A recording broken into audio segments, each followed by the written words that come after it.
오늘 우리가 읽은 본문의 말씀 중심으로 선한 일을 도말하지 마옵소서라는 제목으로 말씀의 은혜를 함께 나누겠습니다. 이제 오늘 느헤미야서의 마지막 장인 이제 13장입니다. 이 13장 1절이 어떻게 시작이 되냐면, 그날 모세의 책을 낭독하여 백성에게 들렸는데, 이렇게 시작이 됩니다. 여기 보면 그날이라는 표현이 있습니다. 여러분, 여기서 그날이 무슨 날을 말하겠습니까? 12장에 성벽 봉헌 예배를 드렸습니다. 그 날을 말하는 거예요. 성벽 봉헌이 있던 날, 이들이 다 모였는데 거기서 다시 하나님의 말씀을 낭독했고 백성이 하나님의 말씀을 들었다는 거예요.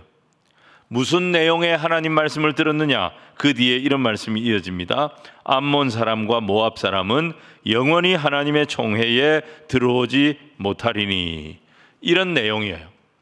근데 이 구절이 성경 어디에 나오는 구절이냐? 신명기 23장 3절에 보면 이 말씀이 나옵니다. 이 본문을 읽은 거예요. 근데 왜 암몬 사람, 모압 사람은 하나님의 백성의 총회에 들어올 수 없느냐? 그 이유가 2절에 나옵니다. 자, 2절 말씀을 우리 같이 읽겠습니다. 시작.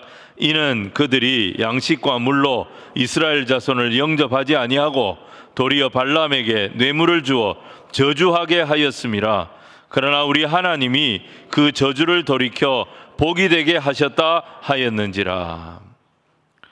암몬 자손과 모압 자손이 누굽니까, 여러분?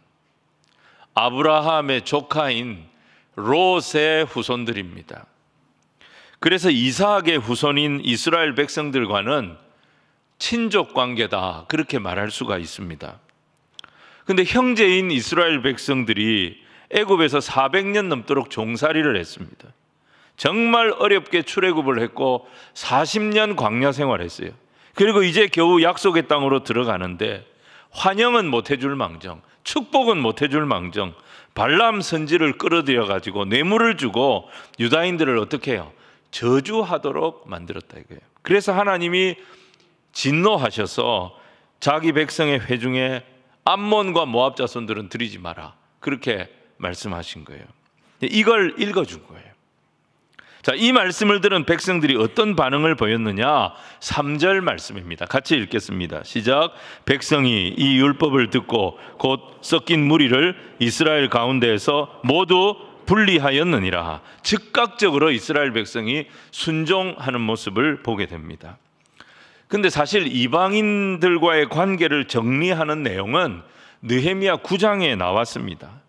느헤미야 9장에서 회복과 부흥과 회개운동이 일어났을 때 이들이 하나님 앞에 자기들의 죄를 고백하고 맹세했던 내용 중에 하나가 이방인들과 관계 정리하겠다는 거였어요.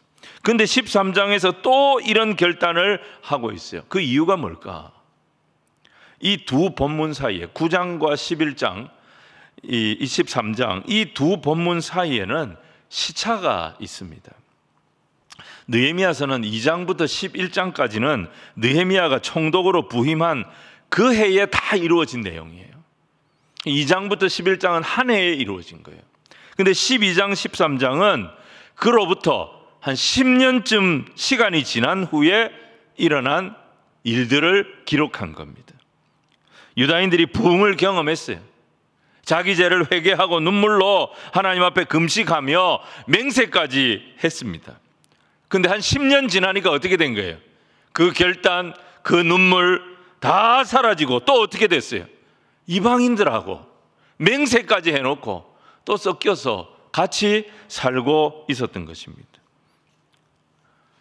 여러분, 근데 성경이 왜 이렇게 이방혼에 대해서 이렇게까지 강력하게 금하고 있는 이유가 뭔가? 성경은 인종차별하는 책인가? 민족차별을 정당화하는 책인가? 그렇지 않습니다, 여러분. 이들이 읽은 성경이 구약 모세오경이지 않습니까? 그 모세오경은 모세가 기록했잖아요. 그런데 이 모세는 누구하고 결혼했습니까? 이방 여인인 미디안 여자와 결혼한 사람이에요. 그리고 예수님의 조상 중에 가장 빛나는 인물이 다윗이지요. 그 다윗의 증조 할머니가 누구예요? 룻입니다. 룻이 어디 사람입니까? 모압 사람입니다. 그리고 그 룻의 남편인 보아스의 어머니는 기생 라합, 가나안 여인입니다. 성경이 무조건 이방인을 싫어하는 게 아니에요. 우리가 여기서 뭘 주목해야 되느냐 그러면 하나님의 관심이 어디에 있느냐는 겁니다. 하나님의 관심이 어디에 있느냐, 어떻게 하면 죄로 더럽혀진 이 세상에 거룩한 예배 공동체를 세울 수 있을까? 이게 하나님의 관심입니다. 그 이유가 뭐냐? 예배로 거룩해진 하나님의 백성들이 다시 우리를 거룩하게 하신 그 하나님의 사랑, 그 하나님의 구원을 이 세상에 전하는 일을 해야 하기 때문입니다. 하나님이 원하시는 것은 그러니까 세상과의 분리가 아닙니다. 세상에서의 성별입니다. 성별. 세상과 담을 쌓고 사는 것이 아니라 거룩한 예배자로 부름받은 우리가 그 거룩의 능력을 가지고 다시 이 어두운 세상에 빛이 되고 이 세상에 소금이 되어줄 것을 하나님께서 바라고 원하신다는 것입니다. 이전에 우리가 하나님을 모르고 살 때는 같이 세상 향락을 즐기던 친구들이 다 있었습니다.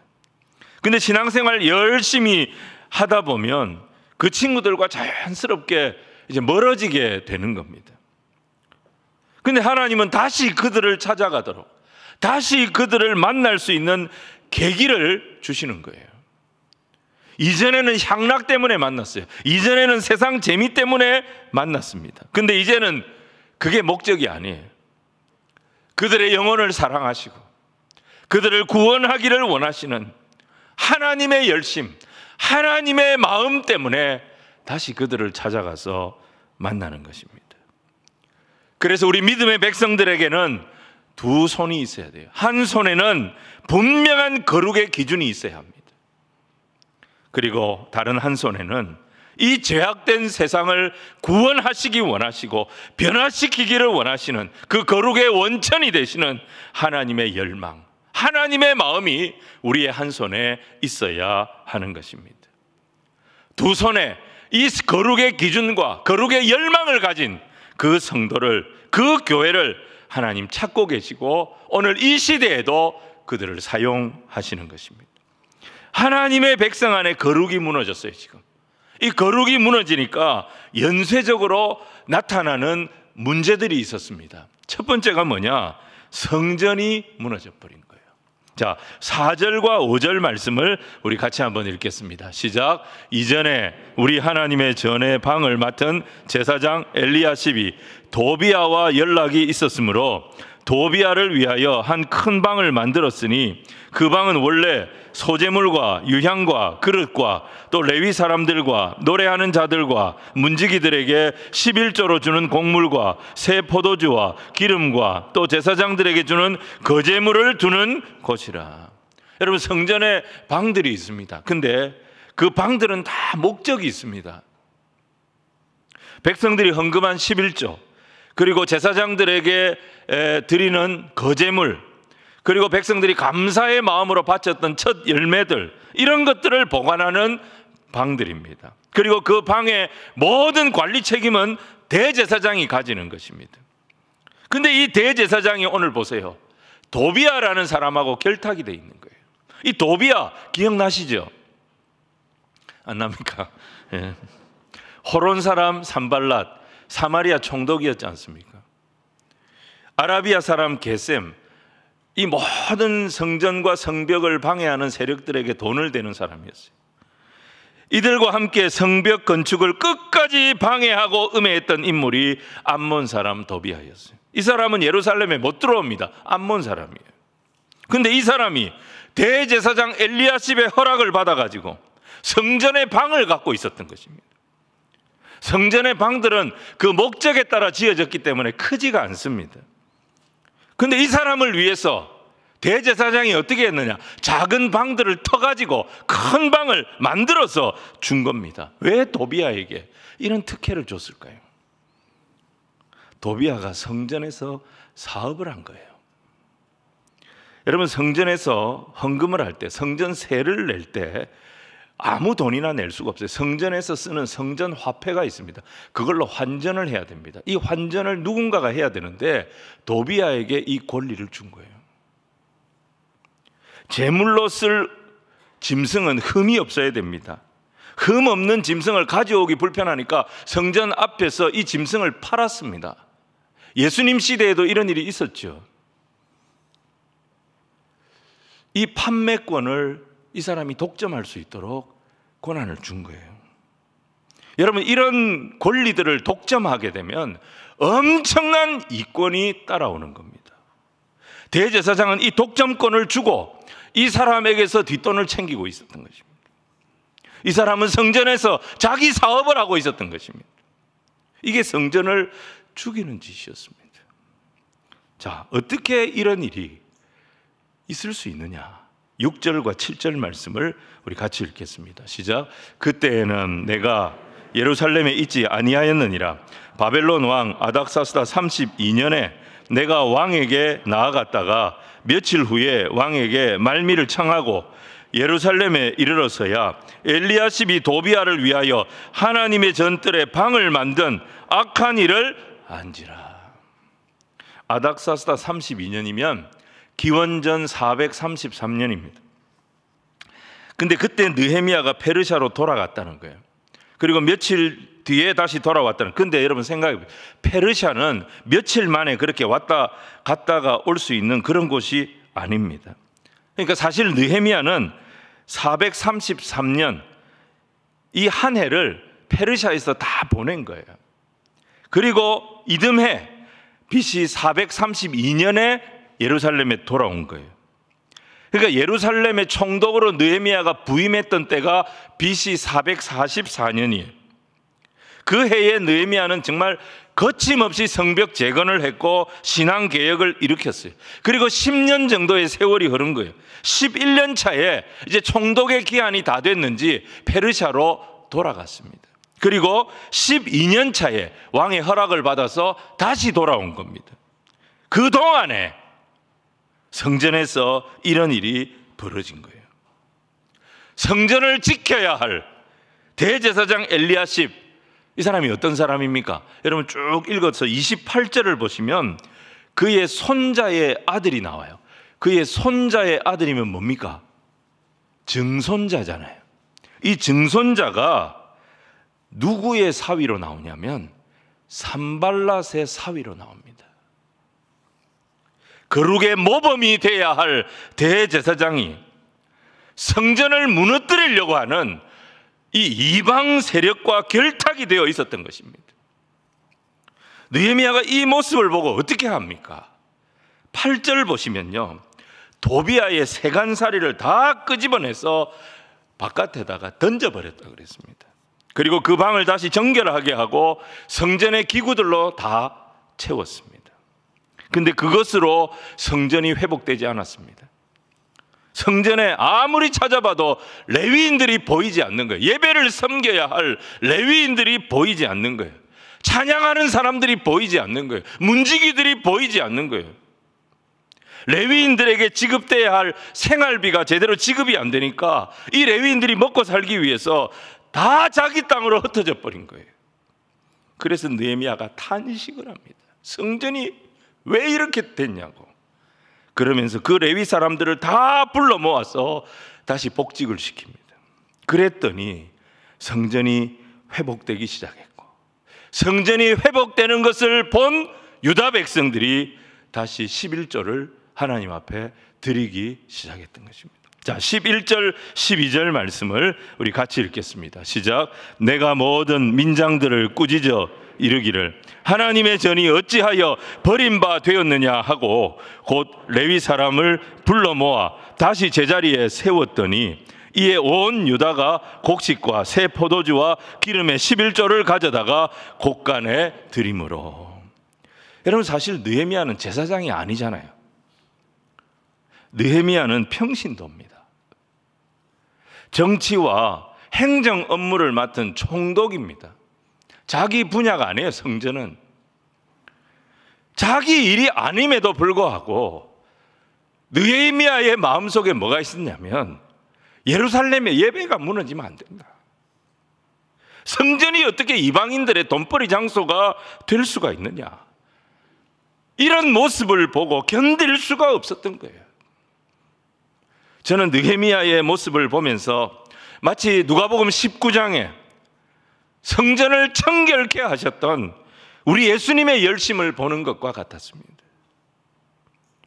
예수님의 열심이 느헤미야의 열심이었어요. 성전을 사모하고 예루살렘의 거룩한 공동체가 세워지기를 열망했던 평신도 지도자 느헤미야. 사랑하는 성도 여러분, 저와 여러분에게는 과연 어떤 열심이 있습니까? 우리는 무슨 열심을 품고 이 세상을 살아갑니까? 온전한 예배, 거룩한 하나님의 공동체를 꿈꾸는 이 하나님의 거룩한 열망이 느헤미야처럼, 우리 예수님처럼 오늘 저와 여러분의 심장에 살아있기를 주님 이름으로 축원을 드립니다. 두 번째로 느헤미야가 돌아와서 계획한 것이 안식일을 회복한 거였습니다. 자, 15절로 17절 말씀을 같이 읽겠습니다. 시작. 그때에 내가 본즉 유다에서 어떤 사람이 안식일에 술틀을 밟고 곡식단을 나귀에 실어 운반하며 포도주와 포도와 무화과와 여러 가지 짐을 지고 안식일에 예루살렘에 들어와서 음식물을 팔기로 그날에 내가 경계하였고, 또 두로 사람이 예루살렘에 살며 물고기와 각양 물건을 가져다가 안식일에 예루살렘에서도 유다 자손에게 팔기로 내가 유다의 모든 귀인들을 꾸짖어 그들에게 이르기를 너희가 어찌 이 악을 행하여 안식일을 범하느냐. 성전만 무너진 것이 아니라 일상의 거룩의 핵심이라고 말할 수 있는 안식일도 무너져 있었던 것입니다. 유다의 지도자들은 이 안식일에도 자기 이익을 포기할 줄을 몰랐어요. 이 안식일에도 자기의 편의를 포기할 줄을 몰랐던 것입니다. 17절에 안식일을 범했다 그랬는데 그 말의 의미가 뭐냐면 안식일의 주인이신 하나님을 너희가 어찌 모독하느냐, 그 말씀인 거예요. 여러분, 출애굽기 20장은 십계명을 소개하는 말씀입니다. 거기 10절은 십계명의 제4계명입니다. 그 제4계명이 어떻게 시작이 됩니까? 이렇게 말씀합니다. 일곱째 날은 네 하나님 여호와의 안식일인즉. 이 날의 주인이 내가 아니라는 거예요. 이 날은 여호와 하나님의 날이라는 것입니다. 이 날의 주인이 되신 하나님께서 우리를 위하여 천지 만물을 다 창조하시고 안식하셨던 바로 그 날을 하나님께서 스스로 복되게 하셨고 스스로 거룩하게 하신 것입니다. 그래서 우리가 그 날을 기억하고 우리를 위하여 이 큰 일을 행하신 하나님을 경배하고 하나님을 예배하면 우리 하나님이 너무너무 기뻐하시는 것입니다. 그렇게 하려면 시간을 들여야 합니다. 그렇게 하려면 내 정력을 바쳐야 합니다. 그렇게 하면 내 물질을 드려야 합니다. 하지만 하나님 뭐라고 약속하십니까? 그렇게 할지라도 네가 결코 손해보지 않을 것이고 오히려 복이 되게 하시겠다고 십계명에 약속하신 것입니다. 여러분, 17절의 귀족들은요 꾸짖음을 당합니다. 느헤미야가 귀족들을 꾸짖는 이유가 뭡니까? 두 가지로 볼 수 있어요. 하나는 이 백성의 귀인들은 과거에 백성들에게 고리채를 놓고 이자놀이를 했던 사람들입니다. 이들이 세월이 흐르니까 또 다시 자신들의 이익을 위해서 백성들이 안식일에도 일을 할 수밖에 없을 정도로 그렇게 몰아붙이고 있었던 것입니다. 그리고 16절에 보시면 두로 사람들이 예루살렘에 살면서 안식일에도 매매를 했다고 했습니다. 이게 무슨 말씀이냐면 예루살렘 성에는 문들이 많이 있습니다. 북서쪽에 나 있는 문을 어문이라고 말합니다. 지중해에서 잡은 고기가 그 문으로 들어오는 겁니다. 그런데 이 물고기 문, 어문을 빠져나가면 욥바 항구로 나가는 길을 만나게 됩니다. 그 욥바에서 북쪽으로 올라가면 두로와 시돈이 나옵니다. 유다인들은 안식일에 일을 하지 않습니다. 음식도 전날 준비한 음식을 먹어야 됩니다. 그런데 예루살렘에 살던 유다인들, 이 귀인들의 삶의 수준이 계속 높아졌어요. 그렇게 되니까 이 예루살렘의 귀인들은 안식일에도 신선한 해산물을 먹고 싶었던 거예요. 어제 만든 음식이 아니라 살아있는 음식을, 오늘 아주 신선하게 공급된 음식을 먹고 싶었던 거예요. 자신들의 입의 즐거움을 위하여 안식일을 안식일로 지키기를 거부한 것입니다. 포기해버린 것입니다. 안식일의 주인이 하나님이심을 인정하려면 우리는 두 가지를 기억해야 됩니다. 하나는 생명의 주인이 하나님이심을 인정해야 합니다. 그분이 내게 생명을 주신 이유는 나를 통하여 이루실 하나님의 꿈, 하나님의 사명이 있기 때문이라는 것을 알 때에 내 욕심을 억제할 수 있는 거예요. 내 생각을 내려놓을 수 있고 내 감정을 다스릴 수가 있는 것입니다. 그리고 또 하나는 내가 먹을 양식은 하나님이 공급하신다, 이 확신이 필요합니다. 여러분, 이 확신이 있으면 누구 앞에서도 하나님의 백성이 비굴하지 않을 수 있는 것입니다. 근데 이게 무너지면 우리 일상의 거룩을 지킬 수 없게 되는 것입니다. 느헤미야서를 보면서 느끼는 것이, 이 코로나 팬데믹 상황을 살아가면서 모두가 하는 말이 어렵다는 거예요. 힘들다는 거예요. 근데 느헤미야가 살던 그 시절도 마찬가지였어요. 모두가 불가능하다, 모두가 안 된다고 말했습니다. 142년 동안 성벽은 무너져 있었습니다. 모든 총독들이 포기했습니다. 예루살렘이 영적으로 회복되는 거, 성벽도 없는데 어떻게 거룩한 공동체가 회복될 수 있는가? 그거 불가능하다고 생각했습니다. 근데 느헤미야는 기도하면서 그 성벽을 재건했습니다. 거룩한 공동체로 예루살렘을 회복시켰습니다. 그렇게 10년을 헌신하고 페르시아에 잠깐 다녀왔는데 다시 원위치가 돼 있어요. 총독의 녹봉도 포기해가면서 생명의 위협을 느껴가면서 무너진 하나님 나라를 다시 세우려고 그렇게 노력하고 애를 썼는데 10년이 지나고 다시 원위치가 돼 있어요. 인간적인 낙심이 없었겠습니까? 포기하고 싶은 마음이 없었겠습니까? 예루살렘 사람들에 대한 원망이 없었겠습니까? 근데 그는 돌아오자마자, 페르시아에 갔다가 돌아오자마자 10년 전에 했던 그 일을 지금 다시 시작하고 있는 거예요. 느헤미야 13장은 느헤미야 1장을 다시 시작하는 내용입니다. 무너진 공동체 다시 일으키겠습니다. 성전을 다시 살리겠습니다. 우리의 다음 세대 무너진 가정을 다시 회복시키겠습니다. 그는 자기가 해야 할 사명을 또다시 선택하고 있는 것을 보게 되는 것입니다. 여러분, 인생은요, 쉬운 일과 어려운 일 사이에서 선택하는 게 아닙니다. 인생은 내가 해야 할 사명과 내가 하지 말아야 할 일 사이에서 선택하는 것이 우리 믿음의 백성들의 선택인 것입니다. 세상 사람들이 다 가는 그 길이 아니라 하나님께서 내게 맡겨주신 그 사명의 길을 믿음으로 가기로 결단하는 것이 우리가 가야 할 길이라는 것입니다. 느헤미야가 이런 개혁을 하면 백성들이 좋아했을까요? 동의는 하지만 다들 부담스러워하고 불편해했을 겁니다. 하나님이 기뻐하시는 길은 대부분 사람들의 격려를 받지 못하는 길입니다. 왜 힘들게 그렇게 하려고 해? 왜 피곤하게 자꾸 그렇게 해? 사람들의 지지를 받지 못하는 길입니다. 믿음으로 살려고 하면 제사 지내는 식구들에게 왕따를 피할 수가 없습니다. 일터에서 거룩을 지키려고 하면 우리는 불편한 사람 취급을 받습니다. 우리는 피곤한 사람 취급을 받을 수밖에 없는 것입니다. 느헤미야도 마찬가지였어요. 그가 가는 길은 외로운 길이었어요. 근데 외로워도 흔들리지 않았던 그의 거룩의 비결이 뭐였겠습니까? 그에게는 엎드리는 기도가 있었던 것입니다.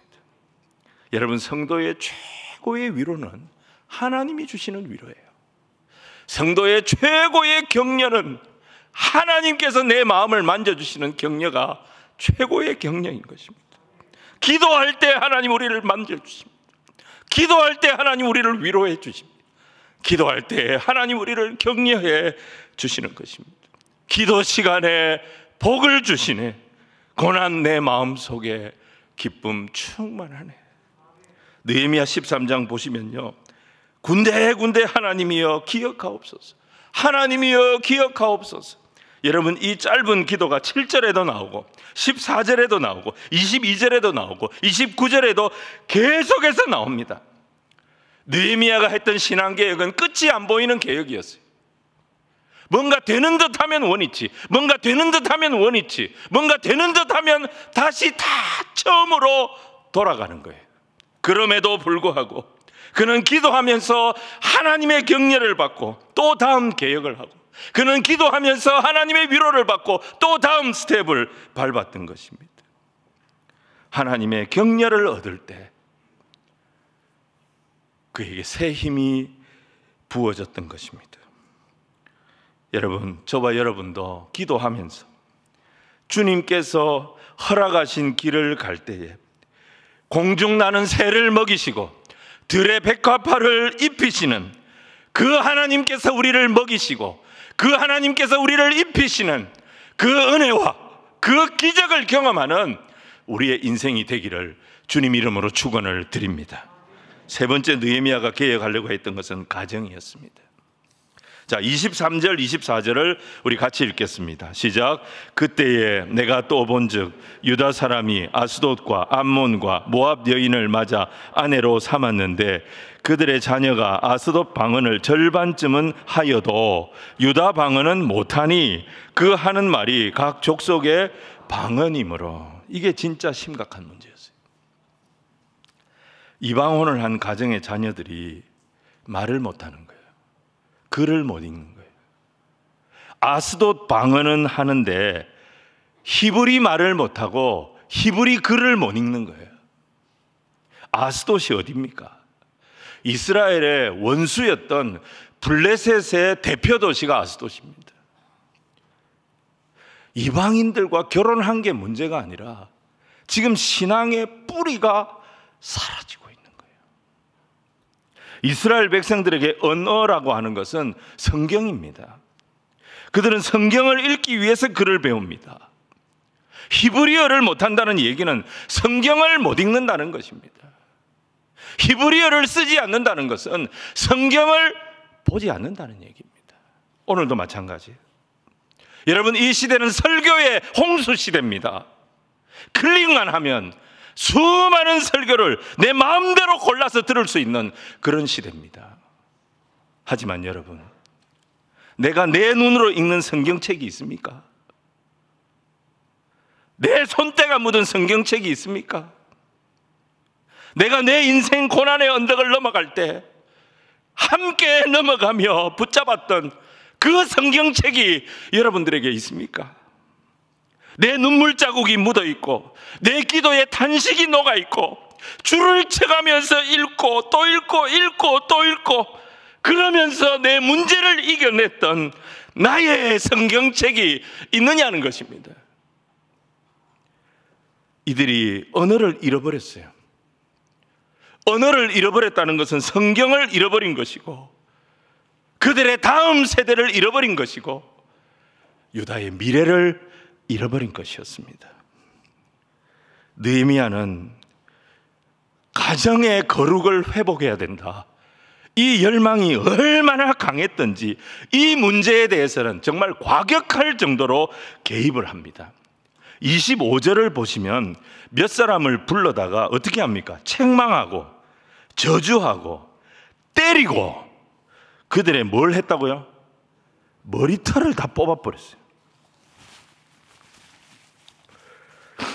그들이 미워서 그런 게 아니죠. 27절 보시면 당신들이 하나님을 거역하고 있기 때문에 내가 어떻게 이것을 보고만 있겠냐는 것입니다. 느헤미야에게는 유다 백성들을 향한 불타는 마음이 있었던 것입니다. 여러분 주변에 이 느헤미야 같은 사람이 혹시 있습니까?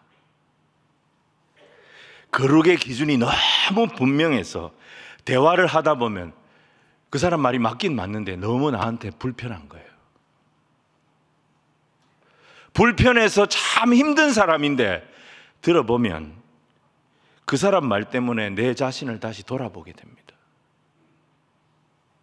그 사람의 말이 나를 영적으로 다시 깨어나게 해줍니다. 그런 사람이 여러분들 곁에 있냐 이 말이에요. 그냥 좋은 말, 그냥 칭찬의 말, 잘한다 잘한다 잘한다 잘한다, 그렇게만 말해주는 사람을 우리는 찾고 있지 않느냐는 것입니다. 내가 아프지만, 들으면 참 힘들지만 뭐가 중요한지, 뭐가 있어야 되는지 그런 직언을 해줄 수 있는 그런 사람이 옆에 있냐 이 말입니다. 지금 느헤미야는 가정이 돌아와야 된다고 말하고 있는 것입니다. 우리는 우리의 자녀들에게 네가 돈이 있어야 세상에서 살아남는다, 네가 힘있게 살려면 공부를 많이 해서 좋은 직장에 들어가야 된다. 여러분, 그런 꿈은 이 아이들이 세상에서 날마다 듣는 얘기입니다. 우리는 우리 자녀들에게 어떤 비전을 심어주고 있습니까? 거룩한 가문에 대한 비전을 심어주고 있습니까? 우리 청년들은 결혼을 생각할 때 어떤 결혼을 생각합니까? 과연 하나님이 기뻐하시는 거룩한 연애를 하고, 하나님이 기뻐하시는 거룩한 결혼을 하고, 하나님이 원하시는 거룩한 가정에 대한 꿈이 있느냐는 겁니다. 낭만을 포기하라는 얘기가 아닙니다. 거룩을 붙잡아야 한다는 얘기예요. 어느 틈엔가 물질이 우리 인생의 목표가 됐습니다. 남녀 간의 교제는 전부 쾌락이 목적이 되어버렸어요. 즐기는 거예요. 사회적 지위가 우리가 사람을 판단하는 기준이 되어버렸어요. 그런데 성경은 그런 것들을 하나님이 보신다고 말하지 않습니다. 거룩한 삶이 하나님의 꿈입니다. 내가 거룩하니 너희도 거룩할지라. 하나님, 우리가 어떤 직업을 갖느냐, 교회에서 내가 어떤 직분을 갖느냐, 내가 어느 정도의 재산을 갖고 내가 어느 정도의 지위를 가지고 살았느냐, 그것보다도 우리가 얼마나 이 세상을 거룩하게 살았고, 얼마나 거룩한 가정을 이루기 위하여 기도했고, 얼마나 거룩한 자녀들을 세우기 위하여 힘썼는가, 우리 하나님은 그것을 더 궁금해 하십니다. 느헤미야서의 결론은요, 성벽 건축에 성공한 느헤미야의 무용담으로 마무리되지 않습니다. 마지막까지 나오는 내용이 거룩을 위해 몸부림치는 느헤미야의 기도로 마무리되고 있습니다. 내 하나님이여, 내가 행한 선한 일을 도말하지 마옵소서. 내 하나님이여, 나를 기억하사 복을 주옵소서. 예루살렘 공동체의 거룩을 위해서 몸부림치며 하나님 앞에 기도하는 느헤미야, 그의 기도로 느헤미야서가 마무리되고 있다는 것입니다. 아무리 외쳐도 변하지 않는 그 예루살렘 공동체를 바라보면서 하나님께서 맡겨주신 그 거룩의 사명을 놓고 몸부림치며 기도하는 느헤미야, 그게 느헤미야서의 마지막 모습인 거예요. 느헤미야가 하나님 손에 붙들려 쓰임받을 수 있었던 이유는 느헤미야의 이 기도를 하나님이 들으셨기 때문이었습니다. 여러분, 우리 인생의 성패도 여기에 있어요. 하나님이 주목하시는 거룩의 사람, 하나님이 주목하시는 거룩한 교회 되기를 주님 이름으로 축원을 드립니다. 한 손에는 거룩의 기준을 가지고, 다른 한 손에는 나를 거룩하게 하신 하나님의 사랑과 하나님의 구원을 이 세상에 계속 흘려보내는 그런 성도, 그런 교회를 하나님 이 시대에도 찾고 계십니다. 그리고 그 성도, 그 교회를 사용하셔서 하나님의 역사를 펼쳐 가실 줄로 믿습니다. 그 주님의 손에 붙잡히는 저와 여러분이 되기를 주님 이름으로 축원을 드립니다.